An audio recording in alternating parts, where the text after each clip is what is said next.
All right, we might have a few more people logging on, but I'm going to go ahead and just welcome everyone. So welcome to the virtual college fair for all Alaska students. Thank you so much for joining us. Just a few housekeeping announcements before we get started. You can use your Q&A button on your screen to type any questions that you may have to our presenters at any time. Your camera and your microphone are off, so panelists cannot see or hear you. And again, this is just one of many different sessions happening, so be sure to check out the full schedule at strivescan.com/Alaska. And also this presentation is being recorded and will be available within the next week on the exact same website that I just listed above. So now I'm going to turn it over to our presenters.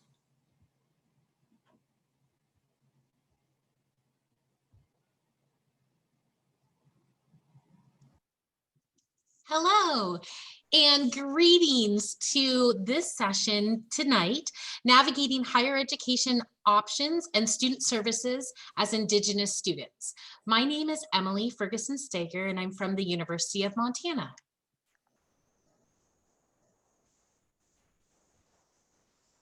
Hi, everybody. My name is Heather Wilford. I'm the Senior Assistant Director of Multicultural Recruitment, and I am with Oregon State University. Hi, everyone. Thanks for joining us. My name is Becca Alvarado, and I coordinate Native American and Diversity Recruitment at Northern Arizona University.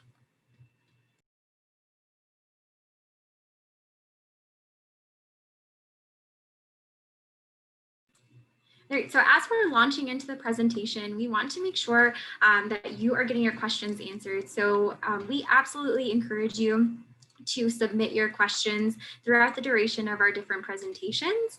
As Emily mentioned, we are going to be focusing on your community and resources available to you as Indigenous students. To start with Northern Arizona University and then moving through our institutions with time at the end for some questions. But before I dive into my presentation, and I will also have my contact information at the very end of my slides, I'd first like to just share NAU's land acknowledgement. NAU sits at the base of the San Francisco Peaks on homelands sacred to Native Americans throughout the region. We honor their past, present, and future generations who have lived here for millennia and will forever call this place home. And so myself, I'm based in Flagstaff, Arizona, which is where Northern Arizona University is located. And so it's important for us as an institution to recognize not only the sacred peaks, but just this space where there are over 13 tribal nations who revere this area as sacred. And so moving forward with NAU, I'd just like to introduce you to our campus community. We are a medium-sized institution, and we have about 21,000 total undergraduate students. And so that's really just a community where you can see a bunch of familiar faces, and you can also get out and you can meet new friends on a regular basis. About 40% of our students are non-residents, so they're coming from areas outside of Arizona, and we have all 50 states represented on our campus as well. You can see that we have over 110 tribal nations, and we have a little over 2,100 total Alaskan Native, Native Hawaiian, and Native American students as well. And you can see that we are ranked number 6 nationally in awarding bachelor's degrees to Native students. And so it's really important to us not only that you are finding your space, your community, but you're also able to really find a place where you're able to call your home away from home. One place that we recommend for checking out as an Indigenous student is our Native American Cultural Center. This space was built with influence of over 20 tribal nations, and it's not only a home away from home for Native American, Alaskan Native, and Native Hawaiian students, but it's also just a hub on campus that hosts a variety of different cultural events, as well as just providing just a study space for students.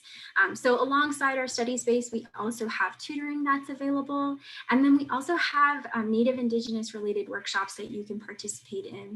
We also have an elder in residence named Lorenzo Max, and he is available for meetings, and he is of Dene or Navajo ancestry, just to have that additional layer of support.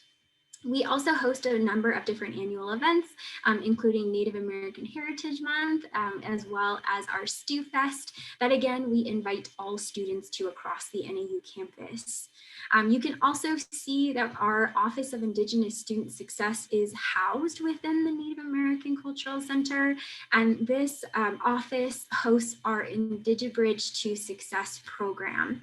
With this program, you can move on to campus about 4 days before the fall semester begins, and you can be connected to a number of different Indigenous students from all backgrounds from across the nation.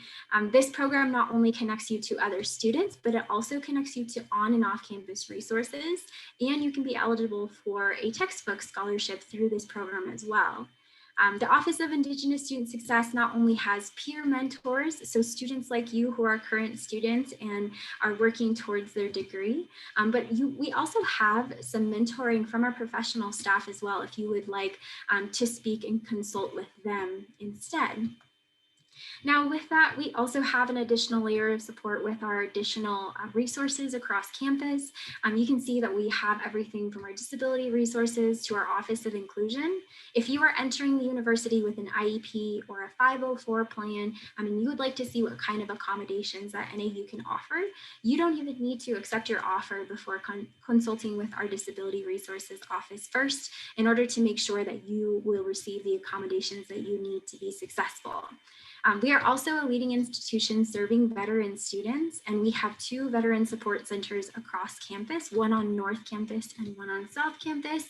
And so you are within the vicinity of not only a space where you can seek out additional resources, but also a hub for a community of veterans or active duty service members across campus as well. Now I mentioned that we have about 21,000 undergraduate students, and we have our first generation programs. Within the first generation programs, we support a population of nearly 46% first generation students across our campus. And so not only is this a space that offers mentoring, but it also connects students to resources across campus as well. And then for our Office of Inclusion, we have the largest Office of Inclusion within all of the universities in Arizona. And so in this space, we celebrate and are actively inclusive of the diversity across our campus. And we're able to just connect students from all different backgrounds as well.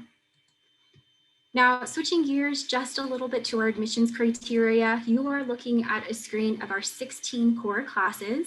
Now, within our 16 core classes, you can note they're all listed and they're a mix of English, lab science, your second language, and so on.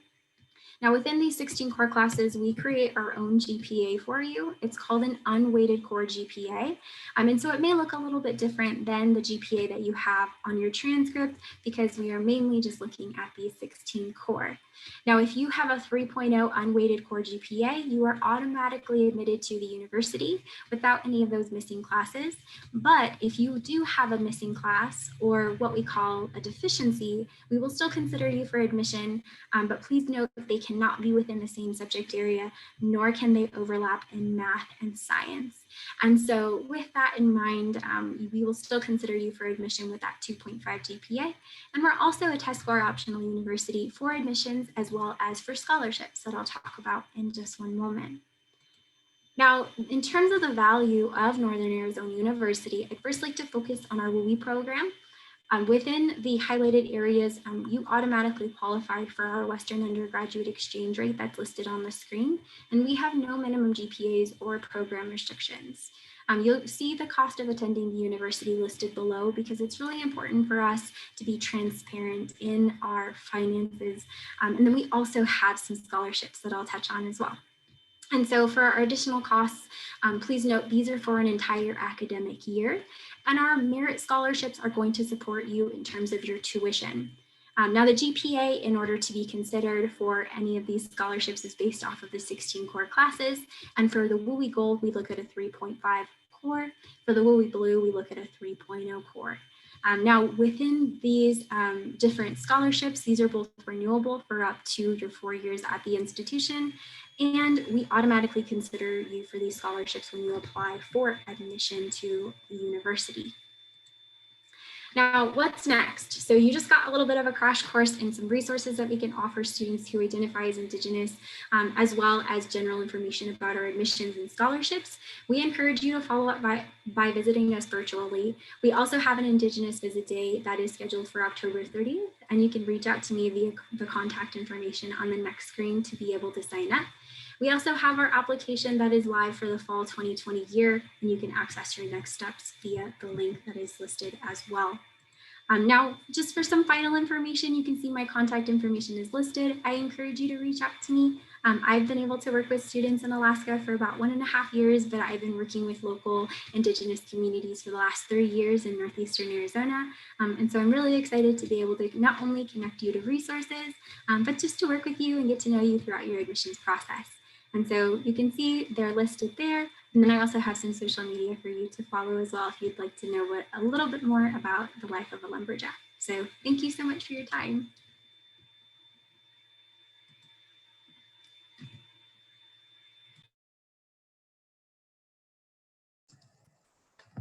Hi, everyone. Thanks again for being here today. My name is Heather Wilford, for those who maybe missed it at the beginning, and I'm the Senior Assistant Director of Multicultural Recruitment with Oregon State University. I'm a member of Cherokee Nation and a descendant of the Salish tribe. Super excited to talk with you a little bit more about Beaver Nation today.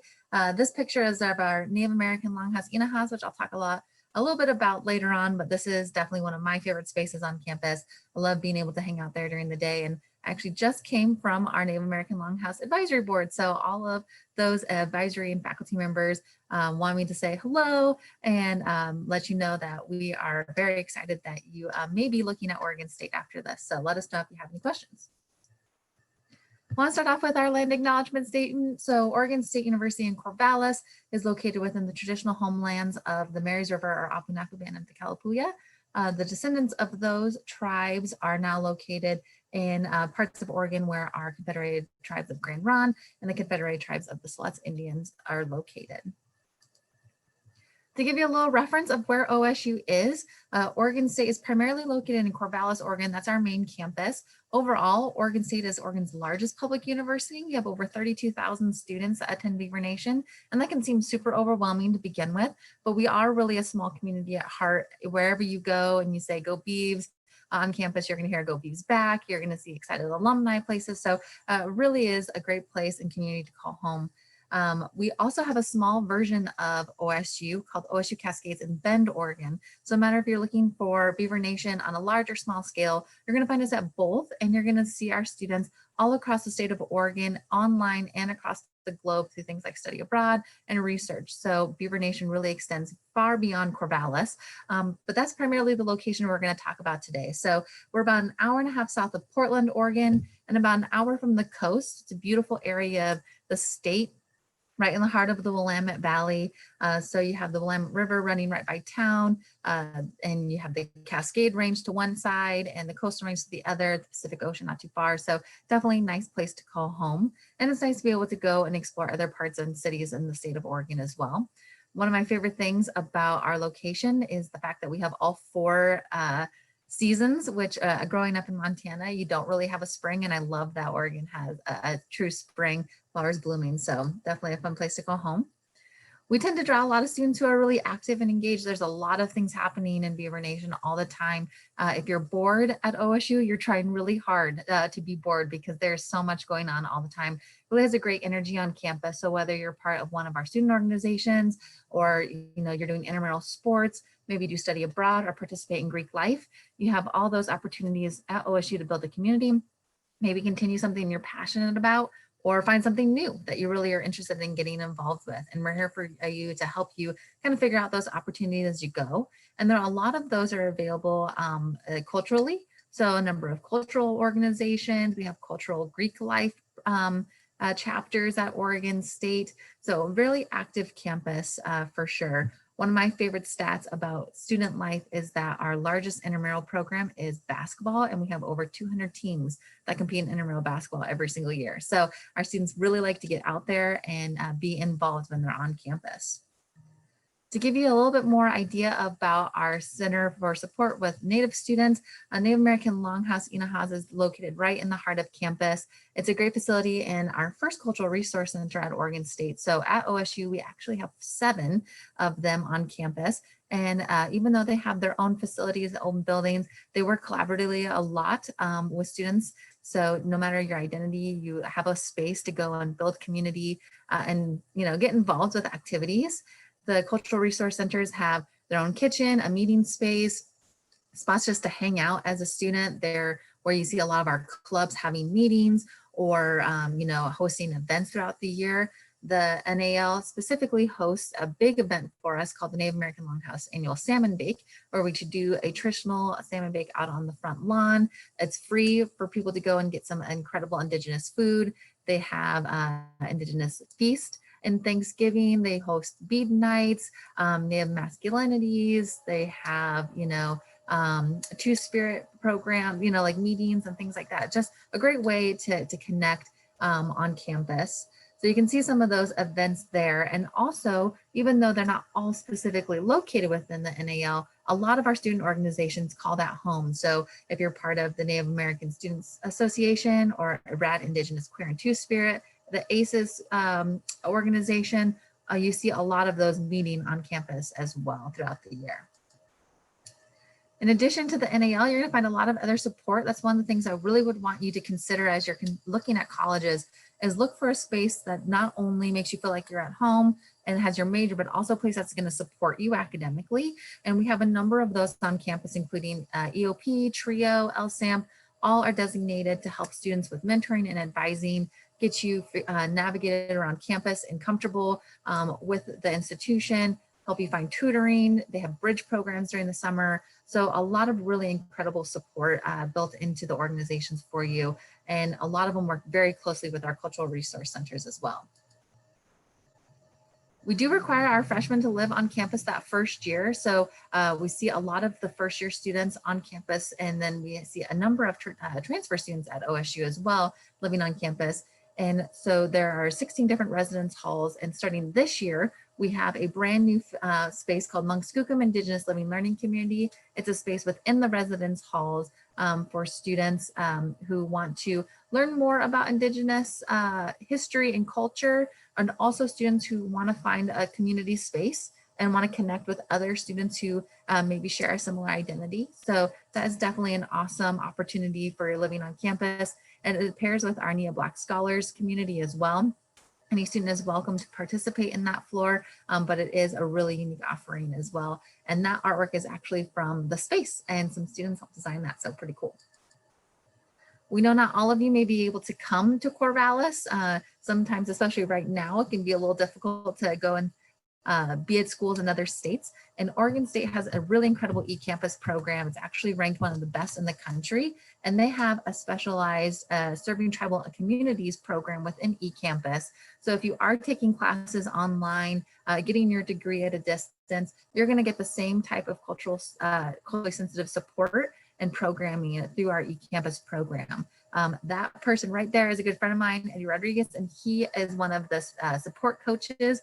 So helping students navigate what it's like to learn online, find resources, help learn how to organize their schedule, whatever you need, in connecting you with resources, the library, student clubs that you might want to be interested in participating with. So definitely an incredible opportunity, and they have a number of great programs that you can check out online as well. So whether you're in Corvallis Bend or online, we want to support you.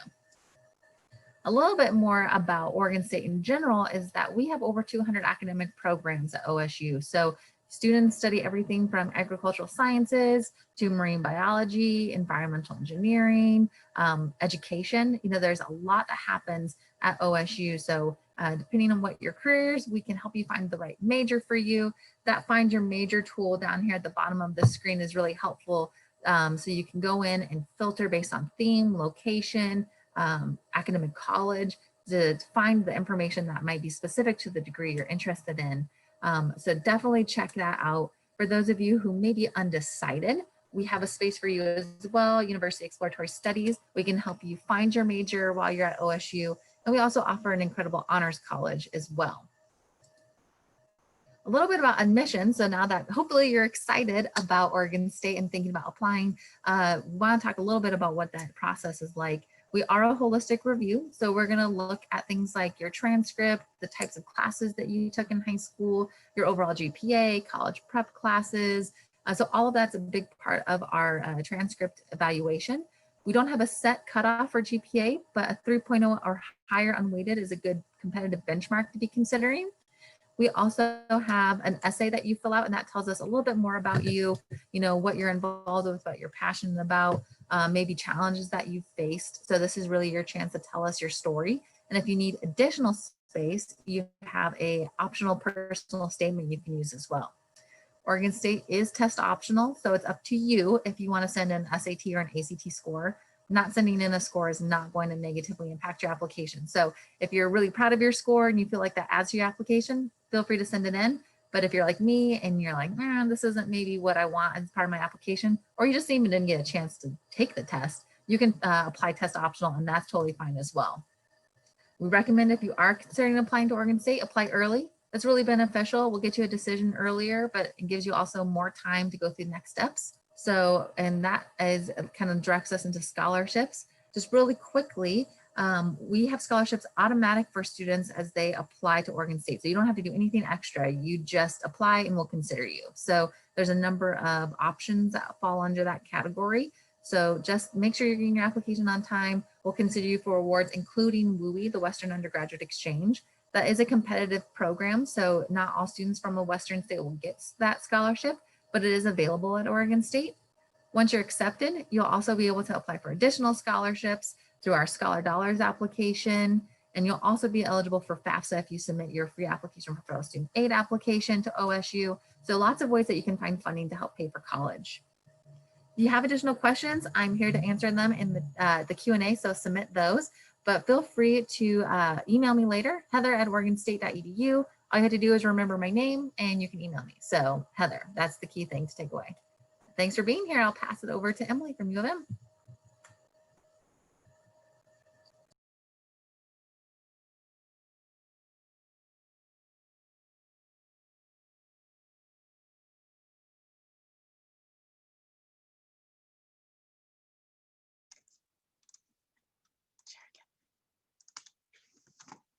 Hello and greetings. My name is Emily Ferguson Stager. Like I said before, Okini Stuni Donigu, Emily Ferguson Stager. I'm a proud member of the Blackfeet Nation and also Micronesian. Today, I really want to share about a place that's near and dear to my heart, and that's the University of Montana. But I really wanted to talk to all of you about the journey that you have in front of you of being an Indigenous scholar, thinking about your pursuits in higher education.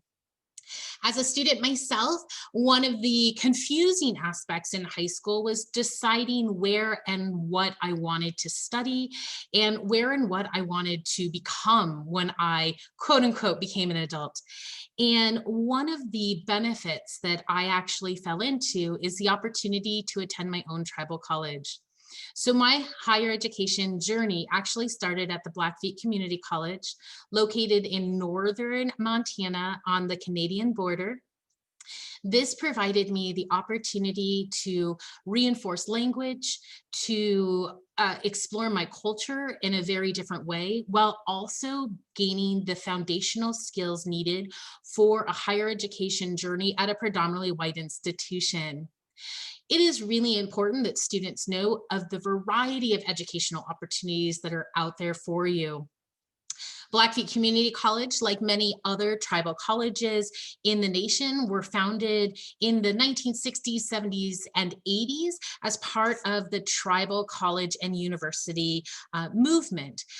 For many students, they overlook the opportunities that they may have at tribal colleges and universities. And I really want to highlight that all of you have an opportunity to look at the 32 fully accredited tribal colleges and universities in the United States, with one formal candidate for approval, so that would make it 33. And we also have 2 schools in affiliate or associate status.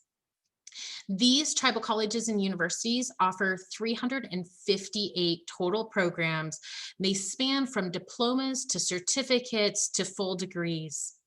181 offer associate degree programs. 23 offer, or I should say, 40 bachelor's degrees are offered at 11 tribal colleges, and 2 tribal colleges actually offer master's programs. So while they're underrepresented generally, I do want to promote that I would not be the person I am today, nor would I have 2 degrees from the University of Montana if I hadn't had my foundation at a tribal college. So with that said, let me turn my attention to the place that I love so dearly, and that is the University of Montana. At the University of Montana, you will find that we actually offer, as both Heather and Becca brought through, the University of Montana acknowledges that we are on the Aboriginal territories of the Salish and the Kalispel people. Today, we honor the path they have always shown us in caring for this place for generations to come. And I like to bring that forward because at the university, and I want to go back one slide, the university quite literally is built on the grounds that you see here today. This is an encampment of the Salish people along the river that we currently get to prize and to get to show our students. And so we find that that rich heritage is something that is drawn through everything that we do. The state of Montana, being unique, actually has an Indian education for all mandate, and that persists into higher education. So students will take a non-Western course, which actually means Western or American studies. And we have a number of Native American or Indigenous studies courses that students can choose to take. The University of Montana is a mid-sized institution, maybe trending a little bit to the smaller end. We have 10,000 total student population, with just over 7,000 undergraduate students. Unique to the University of Montana is we actually have an embedded 1-, 2-, and 3-year institution, along with the 4-year institution, and then graduate programs as well. At this current moment, we have about 600 self-identifying Native American, Alaskan Native, and Native Hawaiian students attending the University of Montana. We also have, for many of our students, similar to as Heather mentioned, we have a number of different ways to get involved and to stay involved. We have over 200 clubs and organizations, including intramural, club, and D1 sports. We actually are a proud founder of the National Student Exchange, which empowers students to exchange to a school within the US or our territories, as well as study away or study abroad programs, providing you the opportunity to spread your wings. Even if you're not from the state of Montana, you have an opportunity as a student to go abroad for a year to a year and a half. A couple unique organizations that the University of Montana is proud to host. We have an American Indian Business Leaders. In fact, the founding headquarters was at the University of Montana. We have American Indian Science and Engineering, the NALSA program, which is Native American law students in a full Native American law program, Indigenous filmmakers, and the NAJA, or Native American Journalists Association. It's important as an Indigenous student to find a place where you can not only reset roots, but also expand those roots that you currently have. And a couple of those areas that we really like to show our Indigenous students are things such as 2 sweat lodges that any student can utilize, a smudge and a prayer area that is actually stocked and prepared for students to come in and have a quiet moment, either alone or with others, to find their center and to reroot themselves. And then we have an incredibly strong relationship with our All Nations Health Center. All Nations Health Center is one of 42 health centers located in urban areas that provides health services for our Native community, but also nutritional, educational, and also cultural services. And so we do that in tandem with our All Nations Health Center. Unique to the University of Montana, and a reason that you might think of a place like us, is that we do have some very unique services and offerings that our undergraduate students actually get to work in. These include places such as our American Indian Governance and Policy Institute that works specifically with tribes in Montana and throughout the nation on think tank ideas of how to cross federal policy with state governance as well as tribal politics. The Eloise Cabell Land and Culture Institute provides space for technology to be in place that we're bringing the tribes of Montana and again throughout the world to our students to deal with big world problems. The National Native Child Trauma Center provides the opportunity for students in perhaps psychology or social work to work on culturally relevant solutions for their communities or communities across the globe. Native American Center of Excellence is housed in the health programs, providing supplemental support for Indigenous students going into the myriad of 2 through 7 to 10-year educational pursuits in our health fields. And finally, our Native Natural Resource Program, which supports our students in our wildlife biology in the College of Forestry and Conservation. The Payne Native American Center, similar to that at Oregon State University and at NAU, is a center specifically designed for our Indigenous students, as well as any and all students to learn more about the rich culture of Montana tribal nations.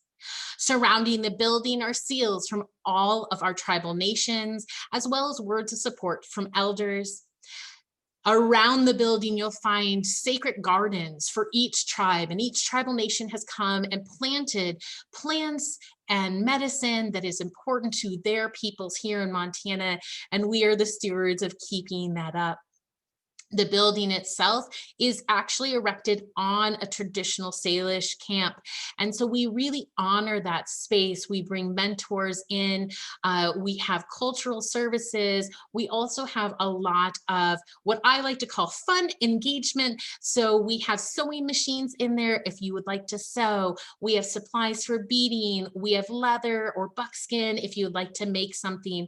We feel like having that holistic view of education is vital. So while we're going to tutor you in those math and science classes that perhaps you're struggling in, we also want you to tutor us in those things that you hold near and dear that you would like to express of your own culture. Moving into, I went really too fast. Moving into a couple things that makes the University of Montana unique. 70% of our classes have 30 students or less, and 89 have 50 students or less. So you really get a personalized education at the University of Montana. A couple programs to note is our GRIZ RX guarantee or assurance program. If you meet certain benchmarks, you're guaranteed, if you hold your standards for the first, your undergraduate, you're guaranteed a spot in our pharmacy program. And we do have a very strong Native pharmacy program.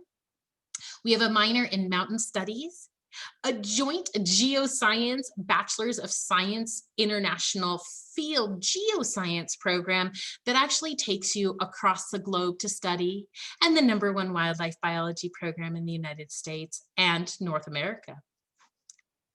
Continuing through, access-based admissions is something that we believe in. At the University of Montana, with our embedded 2-year institution, what we are requiring for basic admission to our 2-year institution is that you have completed high school or its equivalency.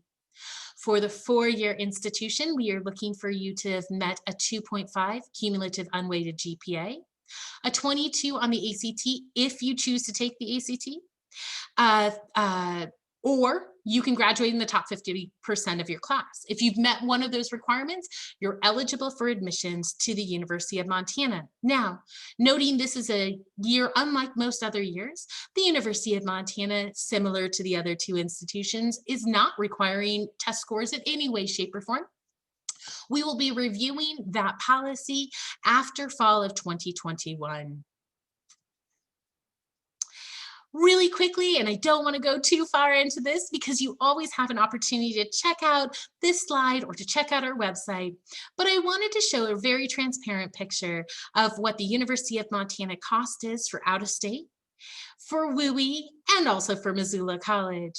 Similar to Oregon State, WUI is considered based on your application for admissions. And so the sooner you get your application in, the sooner we can consider you not only for admissions, but also for the WUI scholarship. In addition to those scholarships, we offer a number of different supplemental scholarships in addition to incoming merit-based scholarships, including a Native Scholarship Program. The Native Scholarship Program is for both enrolled members and descendants, so we encourage you to check that out on our website and apply before the March 1st deadline. To learn more about the amazing community at the University of Montana, please feel free to visit us either virtually or in person, as well as thinking about applying for admissions and then my contact information. Thank you very much, and we'll open up for questions.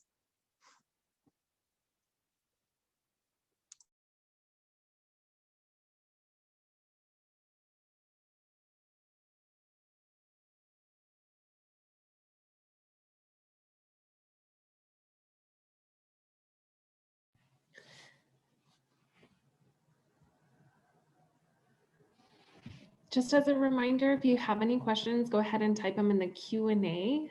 It's right at the bottom of your screen, and then Emily, Heather, and Becca will answer those questions for you.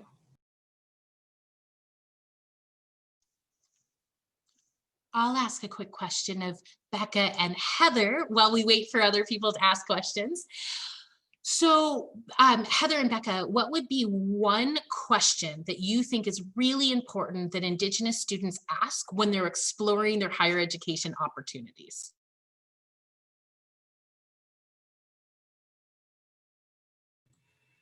I'll go ahead and answer that one.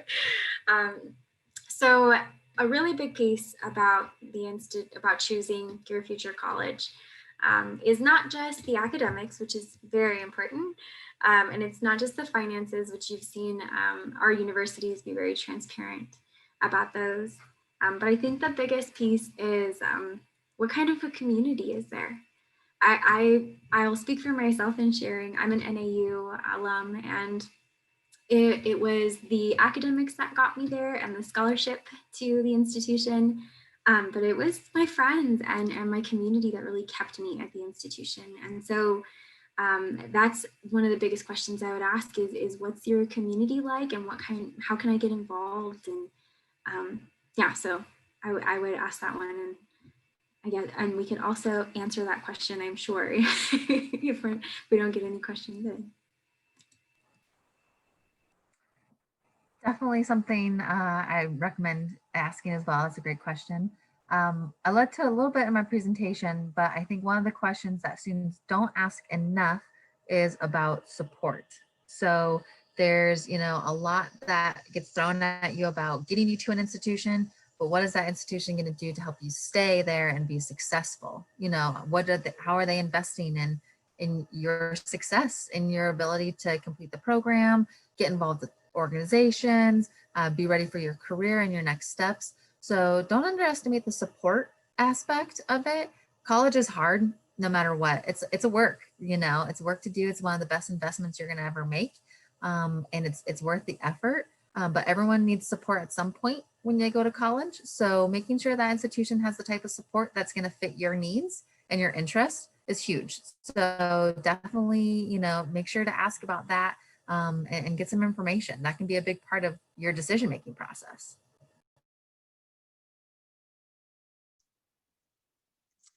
To chime in on that, my frequent question to students that I would encourage them to ask is, who is the point person?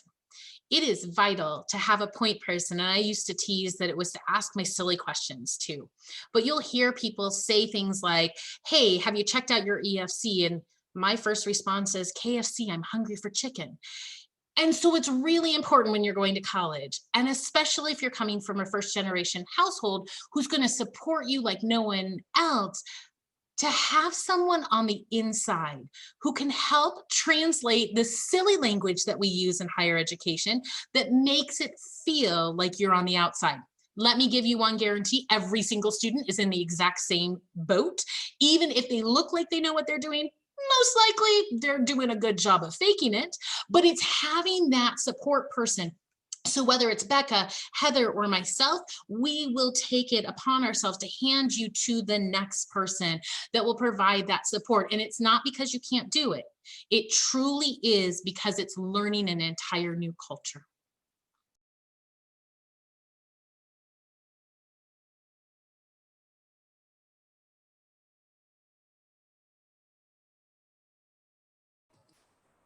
I think just to kind of add on to Emily, just a piece of advice right now, even though it can be really disappointing that we all have to be virtual, this actually opens up a lot of opportunities for you to connect with the campus, because they might not normally be able to visit you in person, or you may not be able to go down to their campus tours. So all of that is online. But I know for us, and I'm sure that other schools are the same, we do a lot of individual meetings. And so this is a great time to meet with someone and talk with them about the application, your major, and don't be afraid to ask those questions. I mean, it's literally our job to help answer those for you. So keep us employed, ask us questions, set up a meeting, right? So definitely take advantage of that. That online learning, although it can be a little tiresome being on Zoom all day, it can be really helpful right now to meet with us individually. So don't be afraid to reach out. Yeah, and to add on to Heather, I think these are all just really incredible points made by Heather and Emily. I think another piece is getting your family involved. So whether you're first generation or not, if you are the trailblazer going out and earning that 4-year degree and being the first in your family, or if both of your parents graduated or your guardians graduated from a 4-year, 2-year institution, I love sitting down and being either on the speakerphone or now through Zoom, through this space, and just being able to have conversations that are real with families. And there may be something that your guardian thinks of to ask me that maybe you wouldn't have thought of, or maybe you're too afraid to ask. Parents are not afraid of anything. So they have no problem asking the tough questions. And so it'd be great to get them involved too. And we love meeting with families as well. So.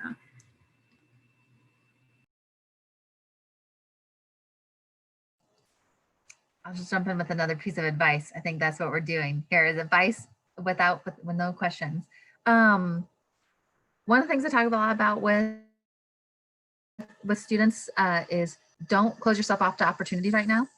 When you're trying to look at college, people see the admission requirements, they see the cost, and they automatically just start closing the door on themselves of what's available to them. And like Emily mentioned, there are a lot of schools. There's tribal colleges, there's the universities, there's just general community colleges.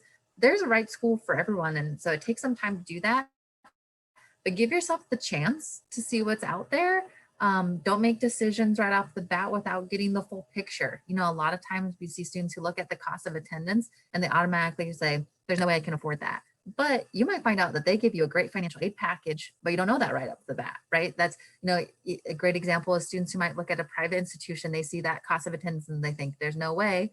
And then they might end up giving you the best financial aid package, right? Or you might transfer, right? You start at community college or a tribal college, and then transfer to the university to save money. So don't cut off those opportunities right off the bat, right? Give yourself a chance. You're very capable and there's the right institution for you. So, just keep looking and take those steps forwards. We're here to help guide you through that. I would also encourage all of you to think about those peers that graduated last year who have done college journeys, whether virtually or in person, and start reaching out to them. This is a perfect time to start having conversations with those people that you've grown up with, that you've gone through school with, who may be a year or two ahead of you, to ask those transitional questions. I think this is how it's going to be. To Heather's great point, what is a financial aid package? How do I know if I can afford this school? Or as simple as, what do I bring to a residence hall? Or why is it a residence hall versus a dorm? So it's really important to have those near peers support you in this journey as well. And they're looking forward to mentoring someone.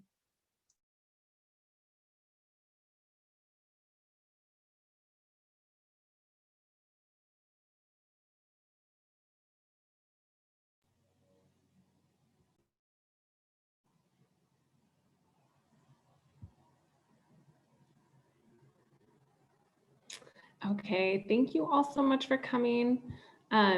We have 1 minute left. So if you want to submit a question, please feel free to do so. If the question isn't answered right now, these questions can be sent to our 3 participants, and you are more than welcome to submit those, and they can answer them privately or reach out to you individually. So again, please feel free to ask any more questions if you have anything else that you would like to add. But I just want to take this opportunity to thank you all so much for joining us. When we close this window, there's going to be a very quick link that will send you a 4-question survey, and we appreciate any feedback that you can provide. Also, this is just one of many sessions that we're hosting, so be sure to sign up for any additional sessions. Again, that website that I mentioned at the beginning is strivescan.com/Alaska. In about a week, you'll be able to find this session as well as any other session recordings on that same website. So thank you so much. Thank you, participants, and thank you everyone for joining. And I hope that you have a great rest of your evening. All right, bye. Thanks, everyone. Bye.